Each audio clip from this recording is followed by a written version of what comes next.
1 April 2026 पासून नवीन आयकर कायदा अस्तित्वात येतोय. खरं तर जुन्या 1961च्या कायद्याला थोडं रिपॅकेज करून नवीन रूपात इन्कम टॅक्स ऍक्ट 2025 म्हणून आणलं जात आहे. पण कायदा बदलतोय म्हटल्यावर त्यात नेमकं काय बदल झालेत ते जाणून घेणे कुतूहलाचे आणि तेवढेच ज्ञानाचे आहे. या व्हिडिओमध्ये आपण पगारामध्ये मिळणारे कर सवलतीचे फायदे, सध्या नवीन कर प्रणाली की जुनी कर प्रणाली फायद्याची, अशा अनेक गोष्टी जाणून घेणार आहोत. तर नमस्कार, मी रोहित कापडी, बाय राईट मराठीमध्ये आपले स्वागत आहे. हा आयकर कायदा गेल्या अर्थसंकल्पात मांडला गेल्यामुळे याला इन्कम टॅक्स ऍक्ट 2025 असे म्हटले जाते. हा कायदा जुना आयकर कायदा 1961 ला बदलत आहे. इतकी वर्ष यात छोटे मोठे बदल होत आले, पण आता मोठ्या स्तरावर या रचनेत बदल करण्यात येत आहे. याचा मुख्य उद्देश म्हणजे कर प्रक्रिया सोपे करणे आणि कायदेशीर गुंतागुंत कमी करणे हा आहे. चला तर मग सर्वात आधी पाहूया पगारदार लोकांसाठी कोणते मोठे बदल आणि फायदे झाले. गेली काही वर्ष सरकार फक्त न्यू टॅक्स रिजिमलाच प्रोत्साहन देत होते आणि जुनी प्रणाली हळूहळू बंद होईल असे वाटत होते. पण या नवीन कायद्यात काही असे बदल झाले ज्यामुळे जुनी कर प्रणाली पुन्हा एकदा शर्यतीत आली आहे. तुम्ही या वजावटी पाहू शकता. यात पहिला फरक म्हणजे चिल्ड्रन्स एज्युकेशन अलाउन्स, मुलांच्या शिक्षणासाठी म्हणून एक वजावट मिळत होती जी 100 रुपये प्रति महिना प्रति मूल अशी होती. 100 रुपये या जमान्यात शैक्षणिक भत्ता म्हणजे एक थट्टाच वाटत होती.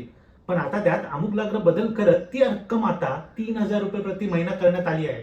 आणि त्यासोबत हॉस्टेल अलाउन्स, जो सुद्धा अगदी नगण्य 300 रुपये प्रति महिना मिळत होता, तो आता 9000 रुपये प्रति महिना केला आहे. आणि हा फायदा तुम्हाला 2 मुलांसाठी मिळू शकतो. हा खूप मोठा बदल आहे आणि याने खूप मोठा फरक पडणार आहे. तुमचे जवळपास 2-2.5 लाख रुपयाचे उत्पन्न करमुक्त होऊ शकते. तुमच्या कंपनीमध्ये तुम्हाला सोडॅक्सो आणि प्लग्झी असे जेवणाचे कुपन दिले जातात का? तर ते आधी फक्त 50 रुपये प्रति जेवण असे दिले जात होते. आता त्याची लिमिट 4 पटीने वाढून 200 रुपये प्रति जेवण असे केले आहे. आणि विशेष म्हणजे हा फायदा पूर्वी फक्त जुन्या कर प्रणालीमध्येच दिला जात होता, तो आता नवीन कर प्रणालीमध्ये सुद्धा दिला जाणार आहे. ही खरंच चांगली पायरी आहे. त्यात कंपनी तुम्हाला जर काही भेटवस्तू देत असेल तर ती करमुक्त होण्यासाठीची मर्यादा 5000 इतकी होती, पण ती आता वाढून 15000 इतकी करण्यात आली आहे.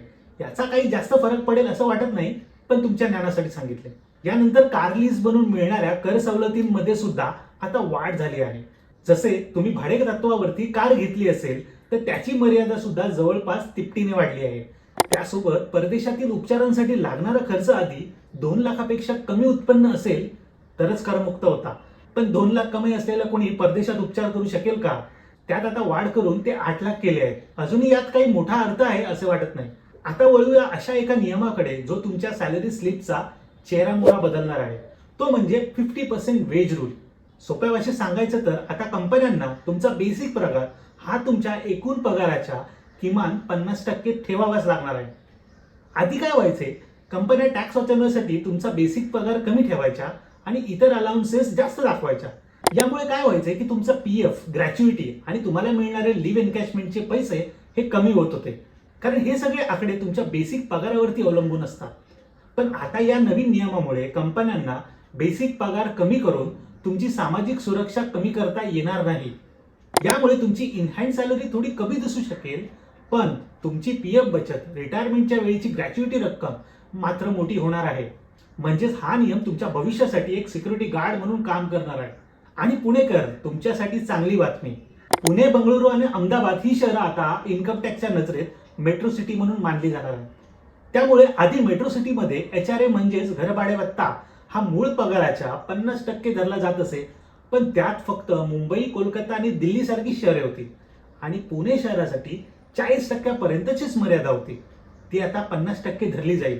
पुण्याच्या वाढत्या विस्तारामुळे झालेला हा एक स्वागतार्ह बदल आहे. पण थांबा, पुण्यासाठी HRA ची लिमिट 50% झाली असेल तर लगेच खुश होऊ नका, कारण आता HRA क्लेम्स करण्याच्या बाबतीत सरकार खूप स्ट्रिक्ट झालंय. आधी काय व्हायचं, अनेक लोक टॅक्स वाचवण्यासाठी भाड्याच्या खोट्या पावत्या किंवा नातेवाईकांच्या नावावर खोटे व्यवहार दाखवून HRA क्लेम करायचे. पण आता तुमचं भाडं, घरमालकाचा पॅन हे तुमच्या AIS मध्ये ट्रॅक होणार आहे. जर तुमचं भाडं एका मर्यादेपेक्षा जास्त असेल तर घरमालकाचं उत्पन्न आणि त्याचा क्लेम याचा मेळ बसणं कंपल्सरी आहे. म्हणजेच आता डिजिटल ट्रॅकिंगमुळे खोट्या पावत्या देऊन टॅक्स वाचवणं जवळजवळ कठीण होणार आहे. त्यामुळे जर तुम्ही खरंच भाड्याने राहत असाल तर हा 50% सवलतीचा फायदा घ्या. नाहीतर विनाकारण नोटीस येण्याची शक्यता वाढली आहे. स्मार्ट बना, पण कायद्याच्या चौकटीत राहूनच. त्या पुढील बदल आहे तो म्हणजे LTA म्हणजेच प्रवास भत्ता. हा तक्ता तुम्हाला कल्पना देईल की कोणत्या अटींमध्ये प्रवासाचे कोणते प्रकार ग्राह्य धरले आहेत. आता LTA साठीच्या अटी वाढल्या आहेत, त्यामुळे प्रत्यक्ष सहलीला जाऊन त्याचे प्रमुख खर्च तुम्ही कर वजावटीसाठी वापरू शकता. आता वळूया अशा एका तांत्रिक बदलाकडे जो तुमचं काम सोपं करणार आहे, पण तुम्हाला अधिक सतर्क ठेवणार आहे. तो म्हणजे प्रीफिल्ड रिटर्न्स.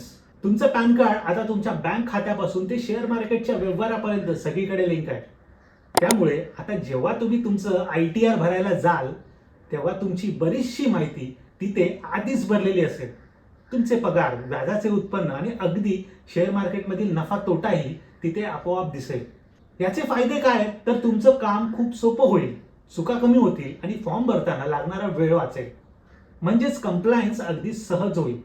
पण याचे काही तोटे किंवा सावध राहण्याचे मुद्देही आहेत.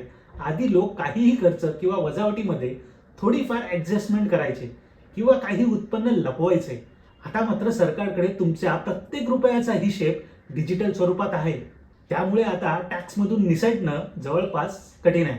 म्हणूनच तुमची माहिती तिथे आधी भरलेली असली तरीही ती एकदा स्वतः तपासून पाहणे खूप गरजेचे आहे. कारण छोटीशी चूक सुद्धा पुढे जाऊन नोटीस ओढावून घेऊ शकते. तुम्ही जे ITR फाईल करत होता त्यामध्ये ITR 1 ते ITR 4 असे वेगवेगळे प्रकार होते. तुमच्या आर्थिक गुंतागुंतीनुसार हे अर्ज वेगवेगळे होते. त्यात ITR 1 हा अगदी सोपा आणि जास्तीत जास्त वापरला जाणारा अर्ज होता. त्यात साधेपणासाठी ज्यांचे फक्त एक घर आहे त्यांनाच परवानगी होती. पण आता ती 2 घरं असतील तरीही तुम्ही ITR 1 फाईल करू शकता. तुम्हाला मिळणारा फॉर्म 16 आता त्याचे नाव किंवा क्रमांक बदलून फॉर्म 130 म्हणून ओळखला जाईल. तांत्रिकदृष्ट्या त्यात काही फरक केले आहेत, पण त्यात आपल्याला खोलवर जाण्याची गरज नाही. तुमचे इतर आणि आधीच्या कंपनीचे उत्पन्न कंपनीला जाहीर करण्यासाठी आधी फॉर्म 12B आणि 12BAA असे अर्ज होते, पण ते आता एक करून फॉर्म 122 असा केला आहे. त्यामुळे एकाच अर्जात सर्व काही मांडता येईल. फक्त माहितीसाठी म्हणून काही नवीन फॉर्म नंबर ऐकून ठेवा. फॉर्म 16 आता फॉर्म 130 झाला आहे. फॉर्म 16A आता फॉर्म 131 झाला आहे आणि फॉर्म 12BB आता फॉर्म 124 झाला आहे. फॉर्म 26AS आता फॉर्म 168 झाला आहे. जसे फॉर्मचे नंबर आणि काही नावे बदलली आहेत, त्याप्रमाणे आर्थिक वर्ष म्हणजे फायनान्शियल इयर आणि कर निर्धारण वर्ष म्हणजे असेसमेंट इयर बदलून आता फक्त टॅक्स इयर म्हणजे कर वर्ष असे करण्यात आले. आर्थिक वर्ष म्हणजे कर वर्षच असणार आहे. असेसमेंट इयर ही जी टर्म होती ना, ती आता वापरणे बंद केले जाईल. ज्यामुळे आपल्याला काही कन्फ्युजन होत होते असेसमेंट इयर आणि टॅक्स इयर मध्ये, ते आता पुढे होणार नाही. तर मित्रांनो, तात्पर्य हेच की नवीन बदलांमुळे जुनी कर प्रणाली सुद्धा आता फायद्याची ठरू लागली आहे.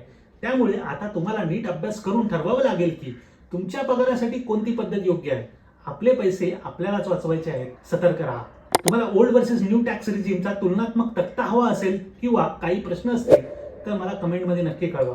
व्हिडिओ आवडला असेल तर लाईक आणि शेअर करा.